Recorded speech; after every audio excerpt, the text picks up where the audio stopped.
Governments are facing formidable challenges to protect people from COVID-19. I'm a physician, I've been Minister of Health, President of the Republic. I know that these kind of measures are needed.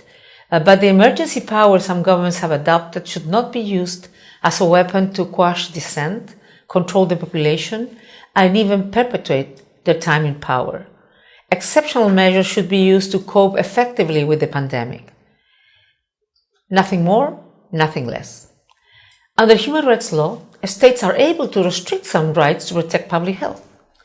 They also have broad powers if a state of emergency is declared. But the restrictions need to be necessary, proportionate to the need, non-discriminatory, and time-limited. Certain rights, including the right to life, the prohibition of torture and ill treatment, and the right not to be arbitrarily detained, can never be set aside under any circumstances.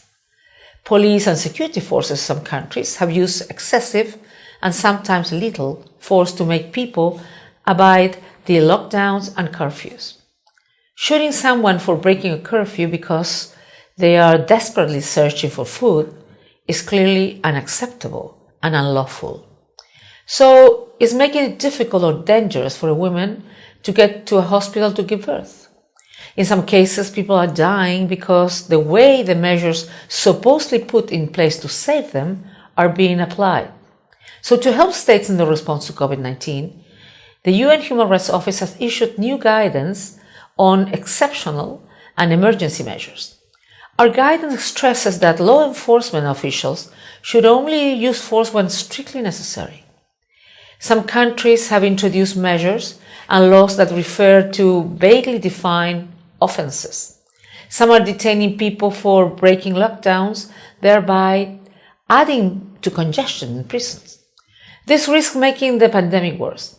So I'm concerned that such measures and laws may also be used to muzzle the media and detain critics and opponents. It is important to counter misinformation about COVID-19, as this poses a huge risk to people, but so do bad policy decisions. Shutting down the free exchange of ideas and information undermines trust and may damage the effort to contain COVID-19 and its harmful socioeconomic effects. We have seen many states adopt justifiable, reasonable, and time-limited measures, but there has been worrying cases where government appeared to be using COVID-19 as a cover for human rights violations, restricting fundamental freedoms from civic space, and undermining the rule of law.